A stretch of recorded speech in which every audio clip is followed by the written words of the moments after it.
There are a lot of mysteries in the massive world of One Piece, from races that we don't know much about to unexplored areas to people that are shrouded in mystery. But there's one individual that has caught the attention of all fans. The fact that this character seems to be the big baddie of the world and yet there's barely any information about him makes him one of the most interesting and scary characters around. Despite the mystery though, there are a few things that we do know. So hold tight folks, because in this video, we'll be talking about everything we do know about the mystery king known as Imu-sama. And of course, spoilers ahead. You see, the Marines are under the world government, the group that basically rules the world. Probably not the most unique of names, but hey, at least it's easy to get. So there's a lot of mystery around the world government too, but everyone knows that the Celestial Dragons are above the Marines in authority and at the top dogs in the world of One Piece. And at the top of them is Imu. Now the reason why this is such a shocker is because no one other than a few people even know that Imu runs the world.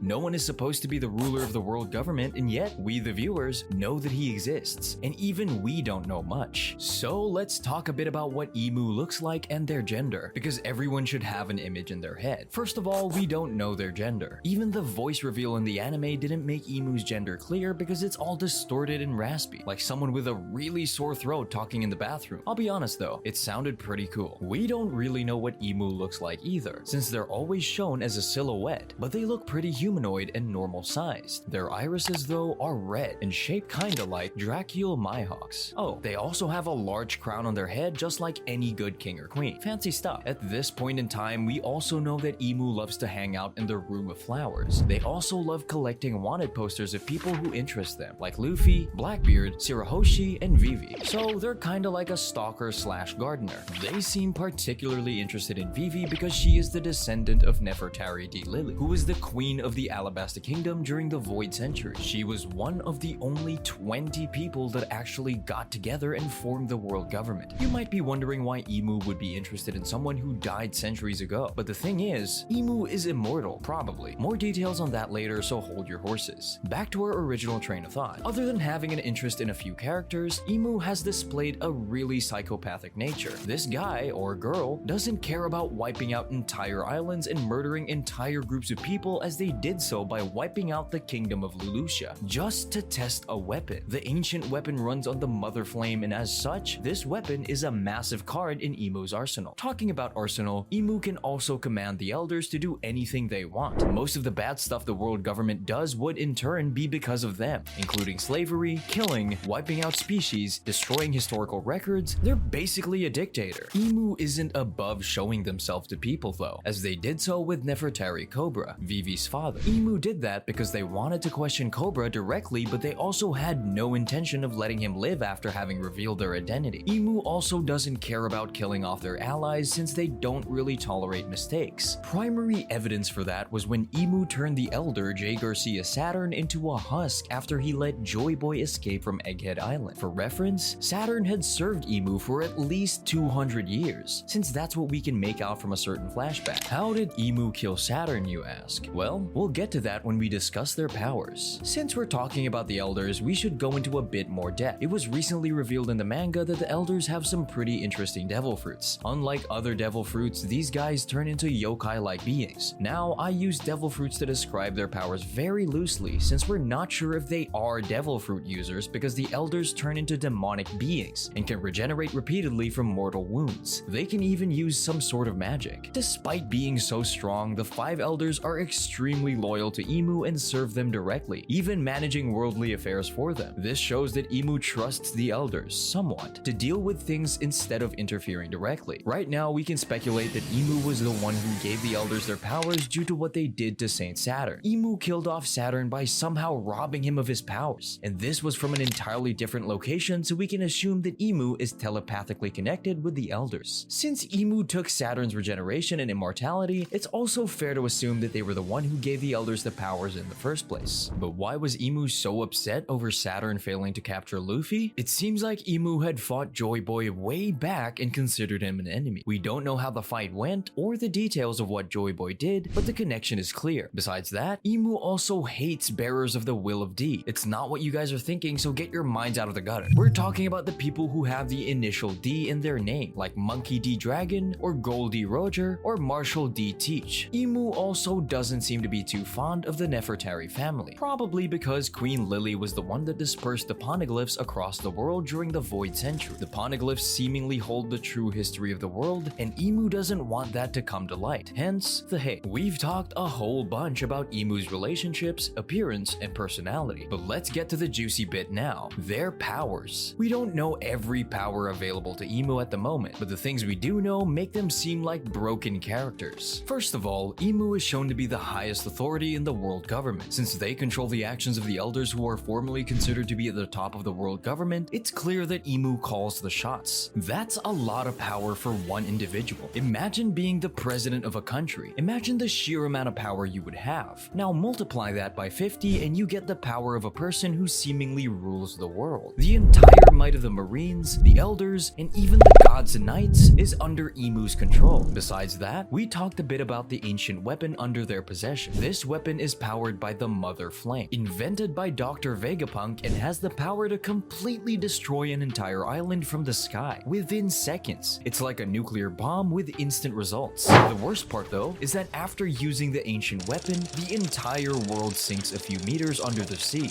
This was honestly a pretty alarming reveal. It could foreshadow why there are so many islands in the world of One Piece, since it's quite possible that this weapon previously sank the world due to its repeated use. It also clears out why the Celestial Dragons have made their area on the Red Line, considering that it's the highest place in One Piece. So this shady being has a world's army with fighters like the Elders and Admirals, and they have a weapon that can wipe out entire islands. You thought that was OP? Well, you're in for a surprise because Imu also has some broken looking abilities. Other than possibly giving immortality to the Elders, Imu themselves has a massive transformation. They can turn into a humanoid being that can absorb fire, as seen when they fought Sabo, and they have an appendage or can grow a weapon shaped like an arrow that was even able to severely wound Sabo. Sabo isn't a pushover by any means, and is currently the Revolutionary Army's chief of staff. He also has the Flame Devil Fruit, a Logia type that was previously used by Fire Fist Ace. Sabo has proven himself as a very strong combatant, and the fact that Imu could severely injure him shows just how strong they are. Besides that, Imu can strip away the powers of the Elders, including their immortality, and they can telepathically communicate with the Elders as well, since they talk to Saturn all the way from Mary Joyce when stripping him of his powers. Moving on to Imu's history, we don't know much about their past, but Ivankov, the member of the Revolutionary Army, has speculated that Imu has been alive since the Void Century, which makes a lot of sense since they know Joy Boy. Imu also has an underground chamber in Pangaea Castle, and weirdly enough, the frozen chamber contains a really large straw hat, much like the one Luffy wears. Although it does seem like it was made for a giant, Imu might have a connection with giants, or the straw hat might be Joy Boy's, but we really can't be sure. All we know is that they have a connection to it. Other than the straw hat, Imu also has a painting of Nefertari Lily, which is weird since they don't seem to like Queen Lily all that much. Oddly enough, Imu refers to Luffy as Joy Boy after Luffy awakened his devil fruit and showed the ability to turn to Nika. This shows that Imu considers Joy Boy a threat even now. It was also clear from the fact that Imu was seen trembling and fell to their knees when Emmet unleashed Joy Boy's Haki of the Supreme King. They felt it all the way to Mary Joyce from the Egghead Island. We've talked about the information we have about Imu that was clearly stated in both the anime and the manga. So let's deep dive into a few more things that could reveal more about this mysterious being. First of all, Imu's name means to avoid or detest in Japanese. It also somehow relates to Buddha. Clearly a villain's name. I'm sure you all agree. It also seems like Imu was one of the first 20 monarchs from 800 years ago. How did they get their immortality, you ask? Well, we're not sure, but right now we do know of one thing in the One Piece world that could make someone immortal, and that's the use of the Ope Ope Devil Fruit. This devil fruit is currently in possession of Trafalgar D. Water Law, and it has the unique ability to grant another person eternal life in exchange for the user's own life. We know Imu doesn't care much about the lives of others, so we don't believe it's too much of a long shot to consider that they could snuff out someone else's life in order to achieve eternal youth. At this point, we can probably connect a few lines and talk about some theories about Imu that seem to make a lot of sense. Other than the one about their use of the Ope Ope no Mi, another theory we found really interesting was that Imu possesses the Void or Chaos Devil Fruit. If we stretch things a bit, it's clear that the Elders are all named after celestial bodies, and Luffy has the power of Nika, known as the Sun God of Liberation. Keeping in line with that theme, Imu could possibly have the power of the Void to represent the space space between planets. It's a long stretch, but that would go in line with the theme. In my opinion though, I feel like it doesn't quite explain how Emu has the power to give power to other beings. It makes sense that they may have gotten immortality from the Ope Ope Devil Fruit, but what if they already had other powers or got some different powers before? Basing this off of the arrow-shaped appendage we saw when Emu fought Sabo and the relatively humanoid form Emu has when they transform, I think Emu might have the power of the mythical Zoan type, model the devil. Just like the classic devil image, that arrow-shaped appendage would be their tail. The devil also has the power to form contracts, and the elders are actually demons under their employ. This would also explain the dark magic we see the elders use to teleport, and how Emu and the elders themselves are able to telepathically communicate with one another. This theory would also give Emu one of the strongest devil fruits that could exist. It also makes sense that Emu's nemesis is the sun god Nika, since it would mirror the devil as a prince of darkness. But hey, all of that is speculation, since we can only guess what Oda has in store for us next. And with that, there you have it guys. That's everything we know about Emu from the world of One Piece. There are a lot more theories based on the information Oda has given us, but we'll let your imagination run wild. Don't keep us hanging though. Now that you know all the information about Emu, give us a taste of your own theories and let's continue the conversation in the comment section down